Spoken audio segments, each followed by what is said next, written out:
I have the privilege of talking about the law, which is the topic that a lot of people tend to get depressed by.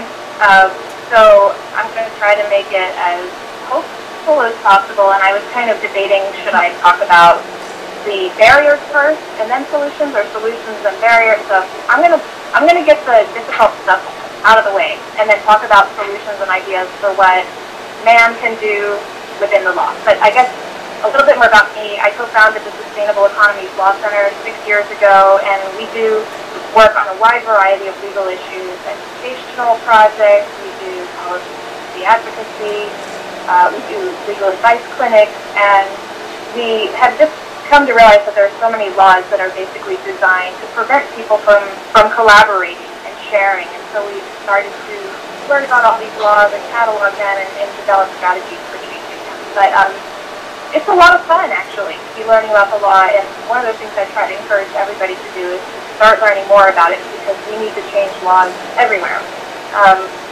But, okay, so the image that you see right now, since I found out this morning that I get to use my screen, I couldn't resist using my silly dollar cartoon. So here they come. And this is just to say, I am very passionate about the idea of getting most of our money out of banks, or all of it, getting it out of Wall Street. And I started to experiment with saying that dollars are people too.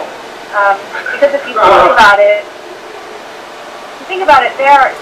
they come to us because of our hard work and our creativity and our efforts and the efforts of other people. And these are things that people work very hard to bring into our communities, and we should respect them and do good things with them. And so, and I think a lot of what you all are trying to do with man is find ways to basically put our dollars to better use when we're not using them ourselves. And what we tend to do, of course, is put them all on Wall Street. And what happens when they're on Wall Street is they end up going toward all kinds of big businesses or destructive projects. And if your dollar is a person, and you ask it, well, how was that trip you just took to Wall Street? It might indicate that it's not feeling so good. And oh, good, you saw it. So there you see there's a little pile of pennies now. The pile of pennies is the return, of course, that the dollars are bringing to us from being invested in Wall Street. But do you really want to touch that return? Do you really feel good about receiving that return? Probably not. So that was my dollar cartoon I was pleased to be able to share. But I guess one of the big questions is, how do we make it sound normal for people to say, oh, I just took all my money out of my IRA and put it into 500 local enterprises, or I self-directed it into 500 local enterprises. Lots of people are really worried about taking risks, and a lot of people might not even want to take their money out of their IRAs because there is a 10% penalty. But when you start to think about, well, what are the risks? Which is worse, the 10% penalty or the consequences of what's happening in the world right now, and the wealth inequality that we've already created by putting all of our money in Wall Street. And so, yeah, I guess one of our goals at the Sustainable Economies Law Center is to encourage people to pretty much divest from everything that's creating wealth inequality. And there's a movement to divest from oil, and really, I think, we should be divesting from everything. But then the question is, where will our money go after that? It should go into our local communities, and man is creating what sounds like a variety of channels for doing that. However, pretty much anytime you take someone's money and do something with it, there are going to be laws about what you're supposed to do. So,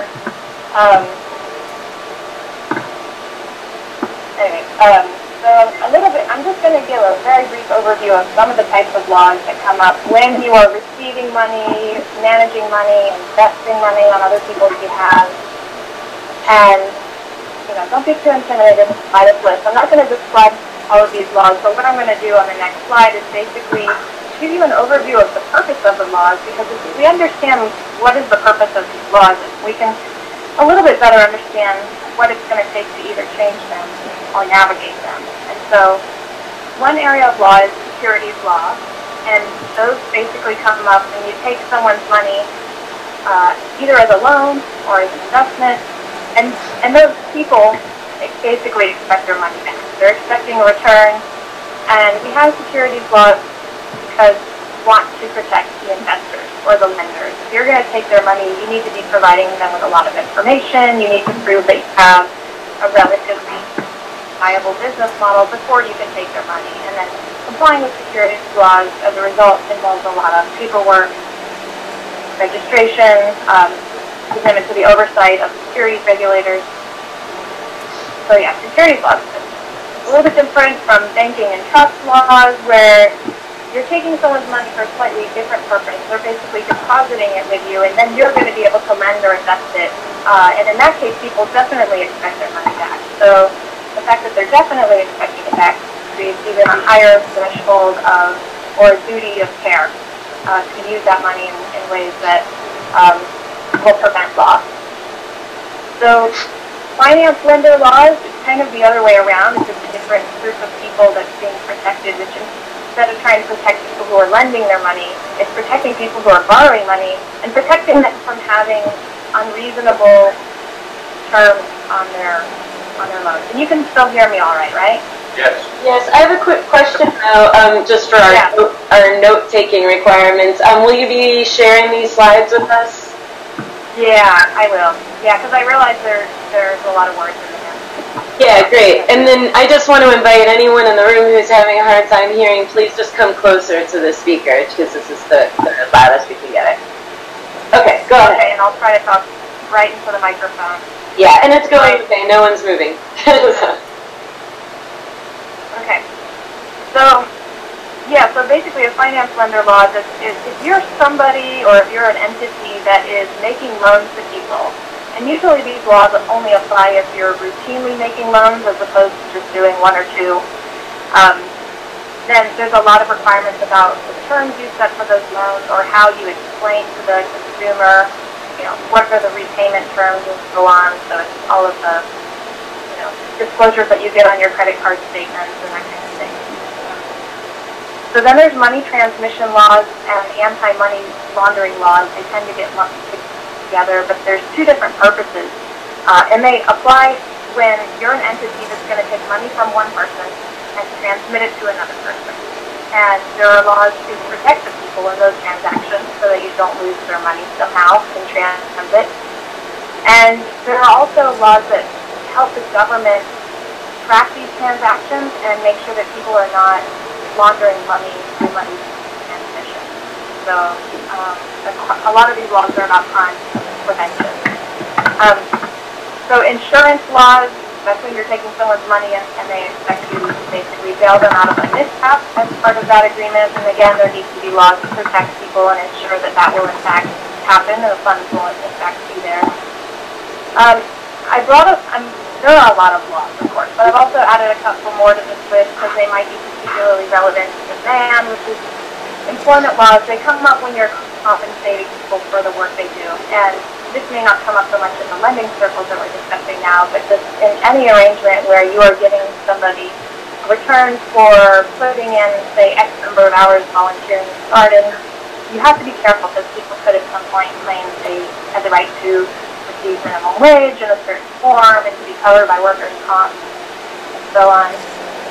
And there are a handful of other laws. Some of them are designed to protect the security of people's information and their privacy. And a little while back, about actually last July, the Sustainable Economies Law Center did a series of 3 webinars. And so it was about 3 or more hours of talking about all of these laws in much greater detail. So if you go on the Sustainable Economies Law Center's YouTube channel, you'll see them there. And so a lot of these laws, basically what they're requiring entities to do is disclose a lot of information and make sure that people who are participating are fully informed about what they're putting their money into or what they're getting themselves into. Sometimes you have to gather and verify information from the participants. Sometimes there are limits on how much money you can take or what form you're taking it in. Is it a loan or an investment? There are restraints on how you advertise opportunities to get involved.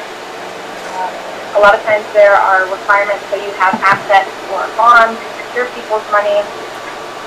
There are requirements to keep really good records, protect information and privacy, and usually requirements to file paperwork with regulators, pay them filing fees, and report regularly to them. And so all of these things are really great when you apply them to giant banks, giant financial service providers who are structured in such a way that they have an incentive to exploit people or a disincentive to protect people at the very least. And when you try to apply them to, say, a local cooperative that's helping facilitate lending circles or helping facilitate small local investments, it just feels like too much. It feels like too much paperwork, too many hoops to jump through, and sometimes it's just completely prohibitive. And I'll just give you one example of sometimes I get so angry about these laws sometimes because it's not only that they're in some ways they're paternalistic. You know, they're protecting people from each other, like to extremes. And so the animation's not working here, but basically if the middle person takes the dollar from person A and transfers it to person B, and they're not registered in California as a money transmitter, then they're a felon. It's actually a felony. And the companies that advocated for these laws, which we really need to expose how a lot of these laws came into existence, which is big companies lobbying for them, which sounds ironic because these are regulations that now these big companies themselves have to comply with, but they can comply with them. They can afford to, and they know that they'll have less competition because there will be very few small entities that can come and comply. And, you know, compliance has massive fees. In California, you pay a $5,000 application fee. You have to have a $250,000 bond to protect people's money, another $250,000 of net worth, an annual fee of $2,500. So you can't have a local cooperative facilitating transactions between local people to, say, sell cottage food products. And I think maybe one of the goals of our movement is to expose these laws in the ways that they are inhibiting local economies, and also expose what kind of anti-competitive behavior created them to begin with, how the big companies are actually trying to drive away grassroots competition. So that's all very pressing, but I think one of the steps is, something you should always do, regardless of the laws, is just always think about what are all the bad things that could happen, because most of these laws are about preventing bad things happening. And, you know, it's people not getting the money they expected, it's fraud, identity theft, inadequate record keeping, disputes that can't be resolved, embezzlement. Basically, try to think of everything. Have somebody on your team who's the ultimate pessimist, who can just imagine the worst, and then get everybody together and brainstorm what safeguards you can create. And one of the greatest safeguards that you have already created is forming an entity structure and a governance structure that's really much, much more immune to corruption than conventional businesses are. I have a client who uses a sea urchin as a metaphor because she wants to create a land trust, and she said, can you create a legal structure that is very tough on the outside and that is there to protect the very valuable community and assets that we are holding on the inside?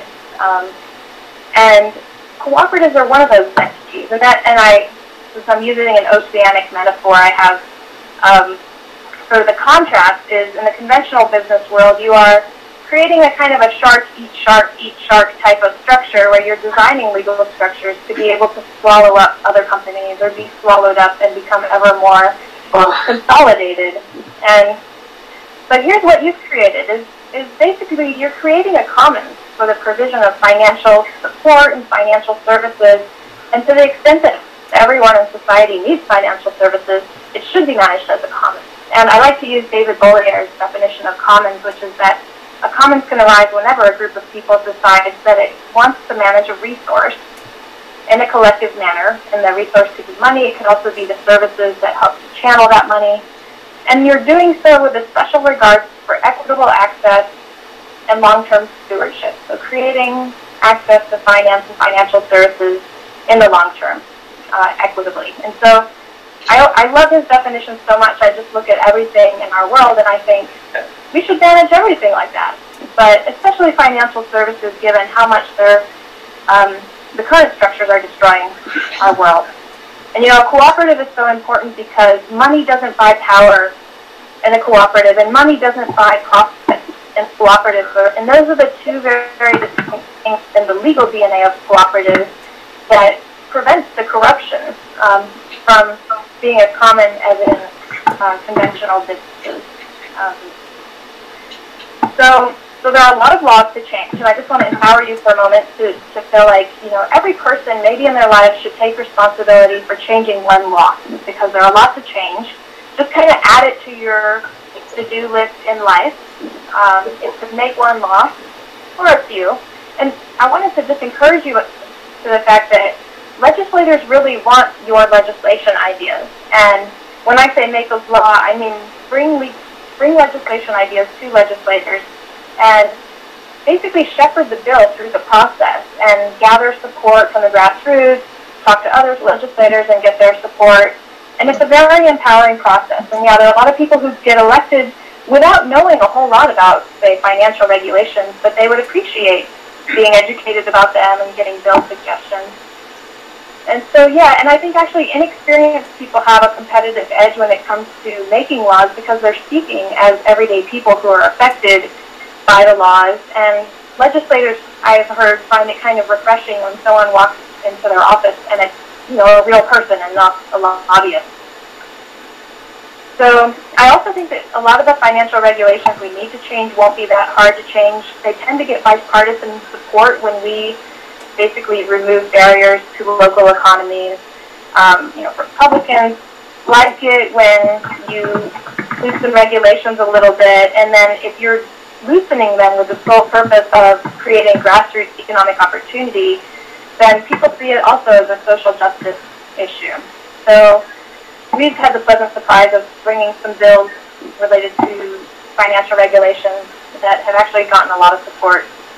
And when you're removing barriers, a lot of times it tends to not cost the government money.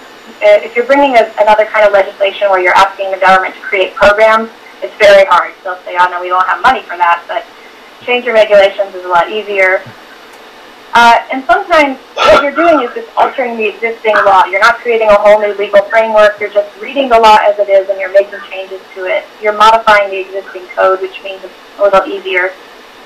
And so a lot of what we should do is just carve out exemptions in the law. So for example, maybe nonprofit organizations and cooperatives shouldn't have to comply with all of that long list of financial regulations I gave, or compliance should be easier for them. So, or, you know, if it's just engaging in small transactions, or if it's a small local network, these are other bases around which you could create exemptions in the law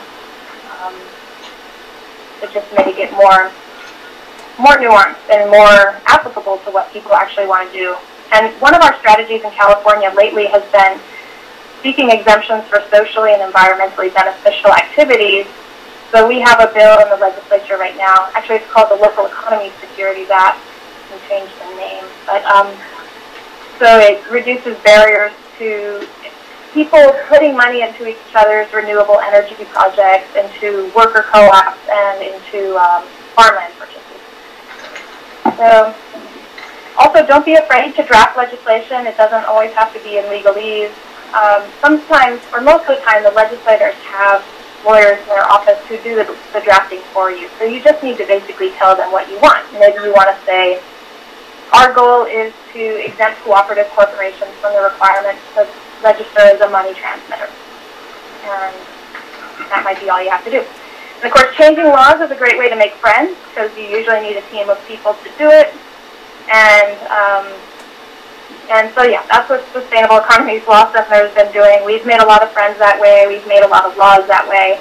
We're a 501c3, so there's only so much we can do, which is part of why I'm always encouraging everyone to start changing laws, because you can't just expect the organizations in your community to do it, because we're actually kind of limited in how much we can do.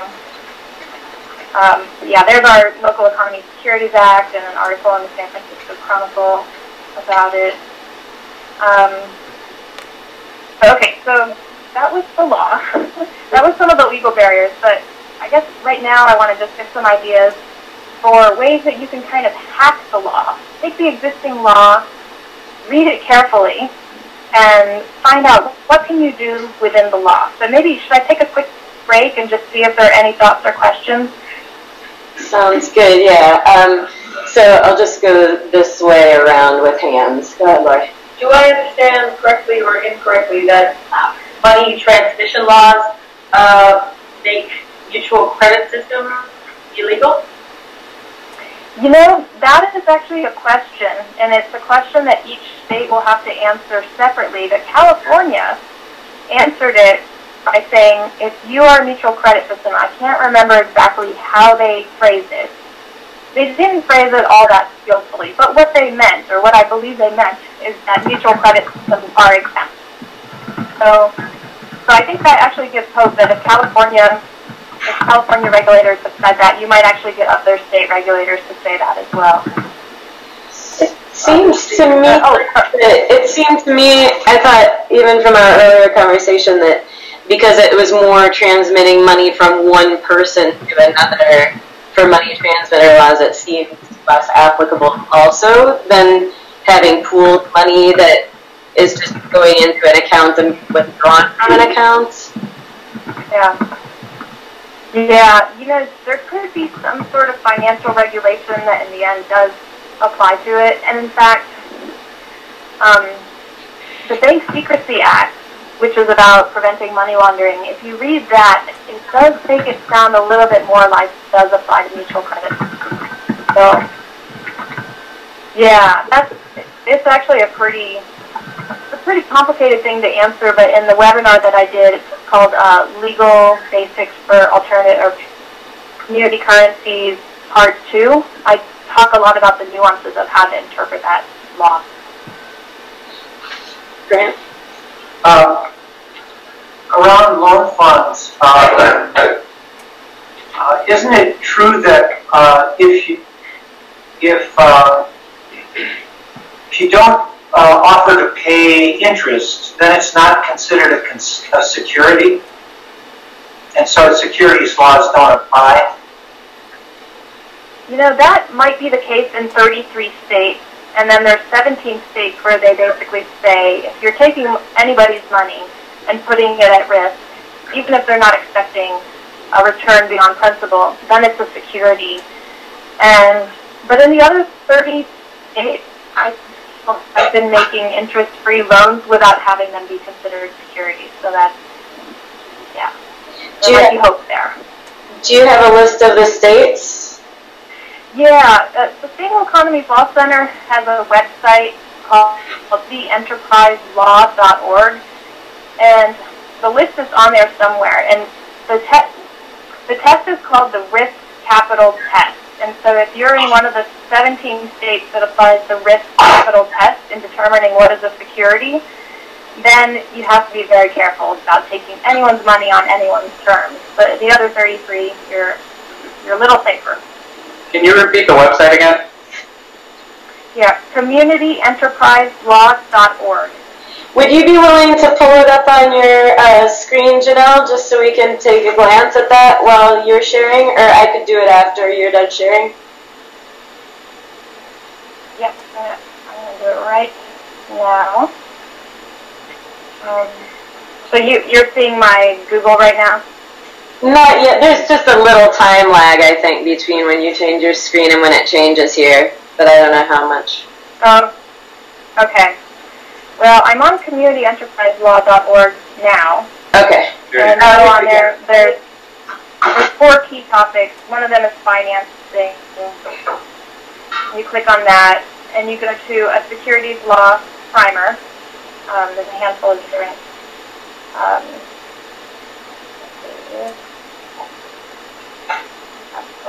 Yes, the risk capital test used by a minority of states. And somewhere in a footnote, sorry, yeah, it's in a footnote, but it's there somewhere. There's a list of states. So I'm sure you're wondering where Wisconsin falls, but I can't find it at the moment. That's okay. But I am, yeah, pretty sure. So yeah, please consider this to be your resource. And while I'm at it, I'll just pull up. We have a separate website called communitycurrencieslaw.org. There's some overlapping information, but this is where we go into much greater depth around financial regulations and money transmission laws and all of that good stuff. So Great. yeah. Okay. Other questions? It does seem to me like finance lender laws should and might apply to us, right? For if we're pooling money that we're making available for no interest loans. Yep. Yeah. And to me that's totally appropriate, and we should comply with them and try to make the fees not as high. Right. It may not be that hard to comply. There's the Federal Truth in Lending Act, which is really just about being truthful to people when you lend them money, being truthful about how much interest you're going to charge and so on. But then there's state finance lender laws, which can be very burdensome. And in California, the Mission Asset Fund was able to change the law to make it easier for them to facilitate lending circles. And their exemption, they actually got it very easily. There was a lot of support for it, but it was very limited to 501c3s making loans of less than $5,000 or something like that. And so if your state's law turns out to be too burdensome, you should maybe point to the California exemption as an example, but say, there's no point in limiting it to 501c3s because there are a lot of other entities that are capable of being accountable and benefiting the community. Remind me to tell you a little later why I think that actually that Mission Asset Fund changed the wrong law. But okay. I have a question. I'll tell you later. If you do business in one of the 17 rather than the 33 states, is there reciprocity? And if not, say we're in Wisconsin and we're doing things that involve people in all 50 states and other countries. Can we just reincorporate in a different state and do business from there? Yeah, you don't necessarily have to incorporate in other states, but if you do offer securities there, if you are basically taking money from someone in California, let's say, and putting it in the pool of funds, well, I guess what I'm trying to say is you do need to comply with California laws. It wouldn't be, yeah. You basically have to look at what the laws in every state to comply with it, and every country. The barrier seems to often to be the amount of time and money it takes to register to do business there, especially if you're doing international work. And that's the hacking advice I'm looking for, is how do you deal with that? Yeah. Maybe what we need is a cooperative that's just really good at doing paperwork for all of us. Maybe that's a good idea. Maybe that's what the Sustainable Economies Law Center is. But yeah, we need. Oh, another one of my goals is just to get 100,000 lawyers in the U.S. to do this work, because we need a lawyer in every community that's empowered to do this work for us. But that's another story. But tell any lawyers that I'm looking for them. So. Okay. Great, and we just met someone who runs a foundation to train up good young human rights lawyers, though, actually. But I think maybe we could broaden the umbrella. Go ahead, Chris. Maybe you answered this. It's kind of a variation. Maybe you answered this kind of a variation on the question that was just asked. But if we have a cooperative and then a member from a different state, and then they are pulling money and resources within that cooperative that's founded in Wisconsin, do we have to also take into account the different states' law, whether the regulation of the state of the member, or does the state that the cooperative is in hold precedence? Yeah, it's the state of the member, because that's the state where you are then doing business. And one other thing to note is that a lot of the laws that apply at the federal level, they only apply if you're doing business across state lines. But for example, securities laws, if you're only selling securities, meaning taking loans from people in your state, then you don't have to comply with federal securities laws. But it sounds like you all are doing things internationally, which might actually point to the fact that maybe what you ultimately could want to do is just facilitate the creation of local entities, and so each of them has to do their own compliance work. I don't know what would make sense, but yeah. And I guess my other, just a follow-up question would be, if we do subsidiaries in different states, would that fulfill the need? So kind of local entities versus that have a mutual agreement of how they cooperate together. Would that fulfill like the local or not? Subsidiary. Yeah, well, what it would mean, it means that each entity has to comply with the law separately. And I think, I don't think it's necessarily going to make it easier to form subsidiaries. It just takes some pressure off of the mothership, the manship, umbrella entity.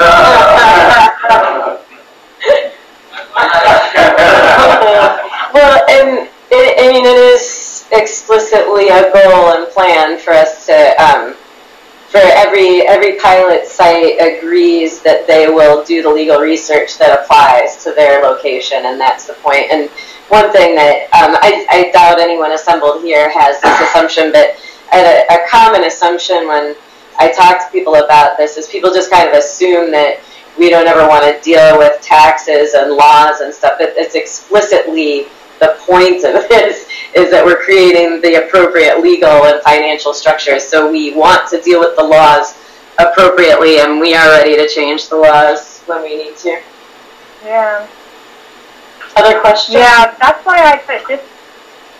Go ahead. Sorry.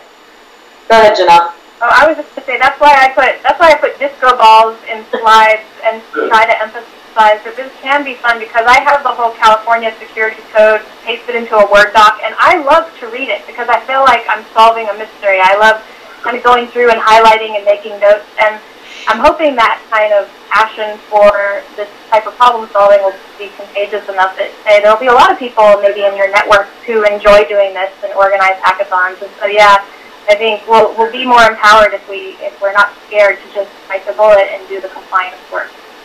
And the morning session of our last day will be joined by a really excellent co-op lawyer here, David Sparer, who's been doing cooperative law in Wisconsin since the 70s, helped incorporate Willie Street Co-op and a whole slew of other things. And he's the one who wrote our bylaws for the Allied Community Co-op and for the Main Man. And he and Ann Reynolds from UW Center for Cooperatives will both be joining us to talk about how co-op law applies to helping us meet our goals in this regard. So we'll at least have a good handle on Wisconsin, and they also have a good handle on what things are different state to state, but they won't know the other states' laws so much. Mm-hmm. Yeah. So, okay, another question from Scott. Janelle, do you have any sense or any information on how things are trending politically in regards to the legal situation, one direction or another? Yeah, I think it's actually trending in a good direction. Well, okay, I have mixed feelings about it. We've actually, I think we have about 22 states now that have crowdfunding laws, if I'm correct. Wisconsin, apparently, I think your crowdfunding law is pretty good, as in it's pretty easy to use, and that basically means that if you're a business and you want to seek small local loans or investments, it wouldn't be terribly hard to comply with the law. And so, yeah, these laws have been fairly popular politically, and because of Bitcoin and all of these virtual currencies, I think there's also been a lot of pressure on legislators to come up with some way of more reasonably allowing for alternative complementary currencies, and for the most part, it's been good, been moving in a good direction. I think what's been happening is there have been more crackdowns that have really scared people, but then after the crackdowns come legislation that attempts to kind of even it out a little bit. But I don't want to imply that we can just passively wait for things to change, because we need to kind of get our perspective in at every step of the way, because Bitcoin is creating laws for Bitcoin, and we need to create laws for what we're doing that are even more tailored. Thank you. Thank you. Go ahead. I have a question about prize-linked savings plans and the new legislation that was passed in June, and how, if it's feasible to use a mutual credit as the prize-linked save part, while people can invest $25 into a savings plan and generate in this network pool flow from taking half the interest. So it's still interest paid onto the savings plan, and half the interest is getting put into the pooled community fund. That's interesting. You know, I actually have no idea. I'm not familiar with it enough to know how that would work. But I think you're going in the right direction of creative solutions. So that's all I have to say, I guess, on that. Thank you. So it's almost 1 o'clock, and I'm thinking maybe it's a good time to switch over to Steve Hinton. We also have Phil Stevens with us now, and he's joining us from New Zealand, and this time slot was 5 to 8 a.m. for him, so we have to give an extra special thanks to Phil for joining us here. Can I just say one other thing? Is I didn't actually get to the hopeful solution part, so if you want to just come back to me at any point if there's time. Go ahead and I feel like finish up, please. Yeah, no, I didn't realize that. Okay. Weird. Please, yeah. All right. Then, I'm sure Steve wants to hear what you have to say also, and so does Phil. So, yeah, go ahead. Sorry about that. Okay, yeah, no problem. So I'll try to be quick, which is just to say these are some of the ways that I think man could either offer some of the services or engage in some of the activities that you want to without running up against laws. And I would say one of the easiest ways is to just not take people's money at all, but to sort of act as a collector or convener of gratuitous pledges, meaning people are basically, you created a culture where people are pledging to support one another, they're doing it vocally, and these are not legally enforceable contracts, but they're morally enforceable. So you might be able to say, we've already had $1 million pledged to support local community members in starting micro-enterprise or in navigating difficult times. So yeah, non-enforceable pledges could work. Another is to actually be a collector or facilitator of legally enforceable commitments, where the legally enforceable commitment is created when each side to a transaction makes a promise to one another. So you could have a specific bread baker, for example, where in order to ensure that their business is going to be successful, you collect, say, 100 commitment letters or contracts from them that say each customer is going to agree to buy 50 loaves of bread per week for a year. 1 loaf of bread per week for roughly a year, and then in exchange, the baker is going to make an agreement with you, and that agreement could be that the baker is going to only use healthy grains, the baker is going to deliver by bicycle, or only buy from local farm co-ops, or spend money in the neighborhood. And so by virtue of creating a two-way agreement, it is in fact legally enforceable, and it becomes a powerful tool to ensure that new enterprises will be successful. And so man could be a convener of these agreements, and you are basically bringing people together and trying to encourage the support without actually being a party to the transaction. And so that makes it a lot easier legally. And by the way, since people are agreeing to buy something in advance, they're not putting their money at risk yet, so it's not yet a security, or it won't be a security.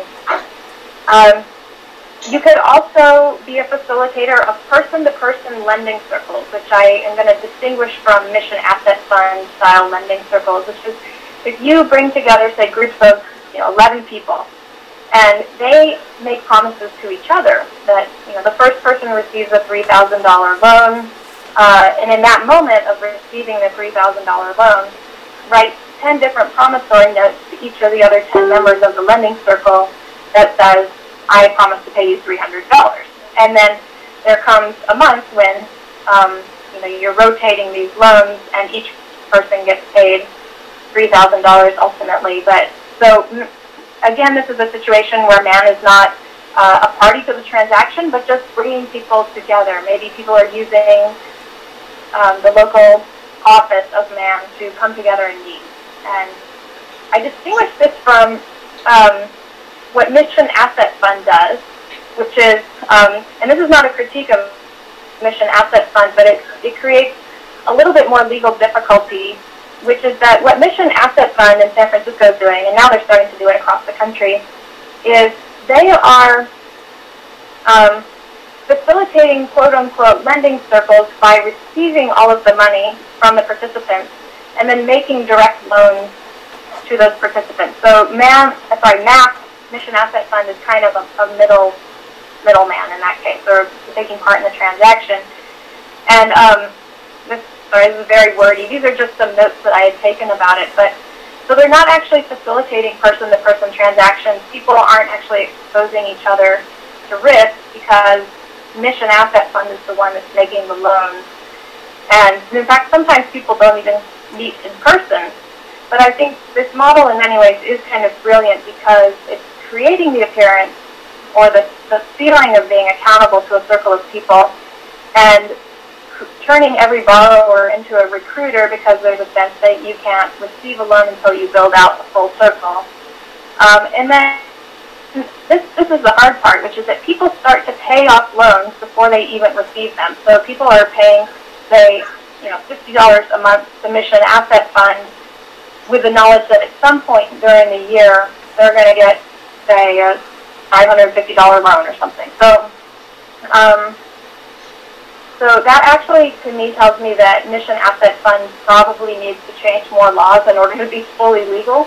But I'm not going to say that too loudly. Don't mention it. But yeah, so I just want to call attention to that risk.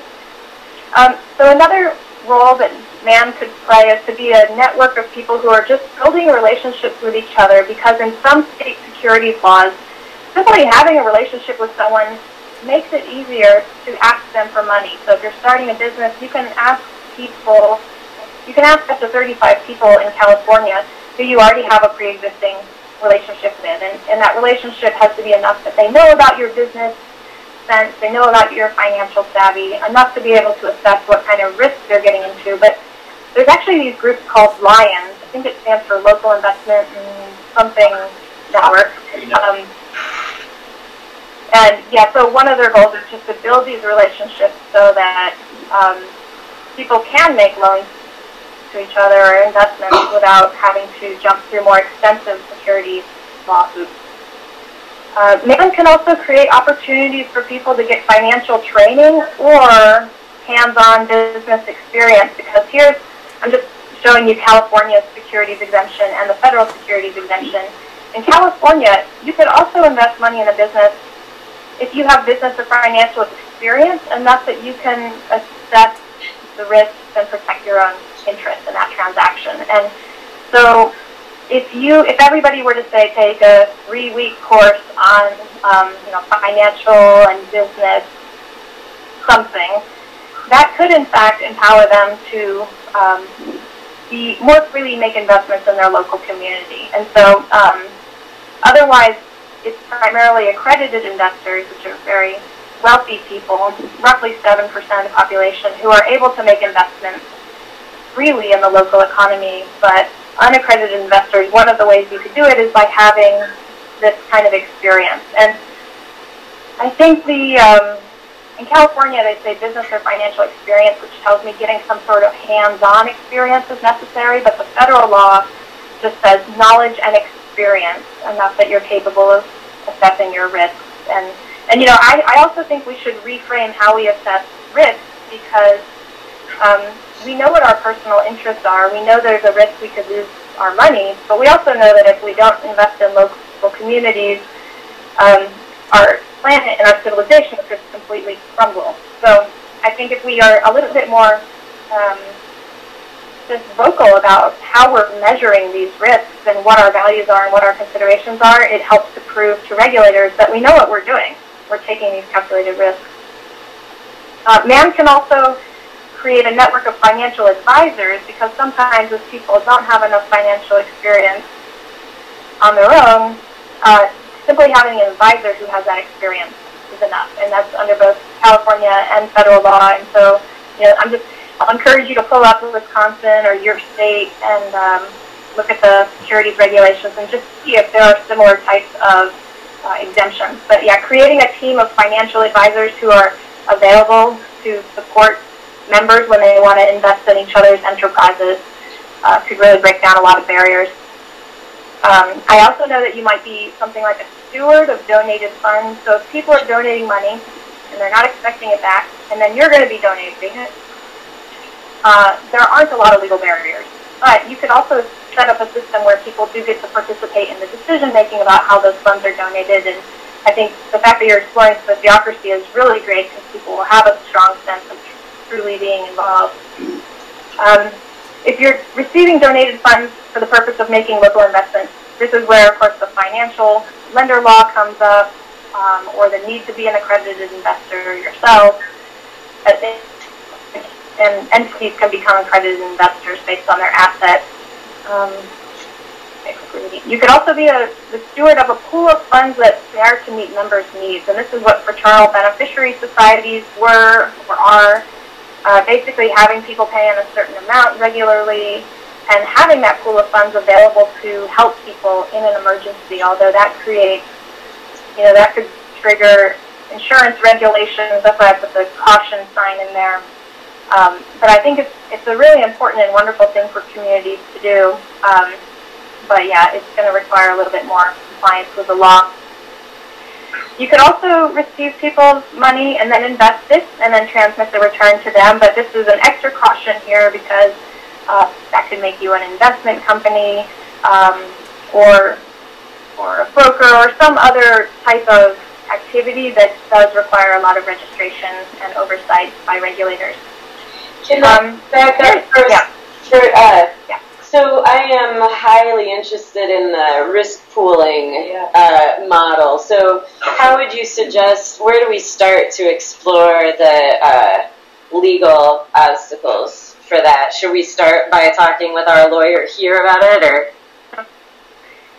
I would say so, because it would it'll trigger state insurance regulations, especially. Whether or not it triggers financial regulations, I'm not sure. But there are, there's a tradition in the U.S. of fraternal beneficiary societies. There were up to 100,000 of them at some point. And many of them were pooling funds for emergencies, life and sick benefits, as the IRS calls it. They're usually tax exempt under 501c8. And some states have exemptions in their insurance codes that are designed to make it easy for fraternal organizations to do this. But they tend to be fraternal organizations, and the concept of a fraternal organization can be a little weird, but not completely hard to comply with. But they tend to require having, well, I guess you are creating this sort of a lodge system where you have multiple branches of a single organization, like Masons or something. Yeah, we are. We're making lodges. We're making lodges. Yeah, you are. Man lodges. Man caves. We have a business. I can tell the whole man puns are probably endless over there. Yeah, I don't know, you're getting sick of them. I am. So I only had a few other things I'm just going to say in like 1 minute, which is to become a custodian of self-directed IRAs. And actually that image is a little inaccurate. It's not taking money out of your IRA. It's simply taking it out of Wall Street and then directing it while it's still in its IRA to other enterprises. And there need to be more custodians so that it could be affordable for people to do this, even if they have relatively small savings. You can also train people to seek election to serve on the boards of their local credit unions, or help people form flakes to run for the boards or serve on the supervisory committees. Just because credit unions, the whole idea of them is, well, they're wonderful. The concept of them is wonderful. They're just not always put to the best use, but we can influence that.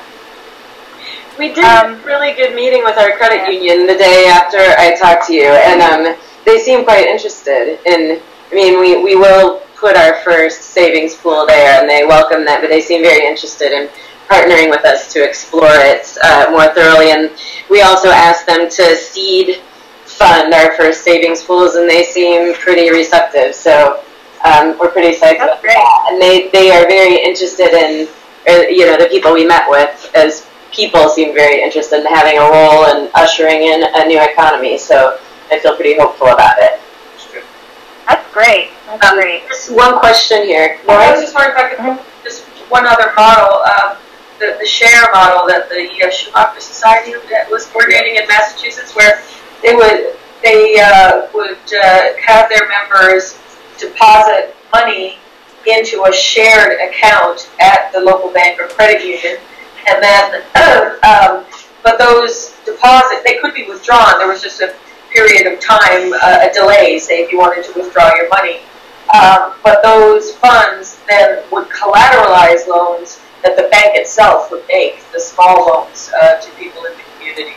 And apparently it was so successful that it actually revolutionized the whole banking industry in that region. They disbanded shares because after a period of time, all the local banks saw how everyone repaid their small loans, but now all the local banks are making small loans to local community members. So wow. Oh wow, that's great. Wow, yeah, that's a really great model. These are really good hacks there. So yeah, a lot of possibilities.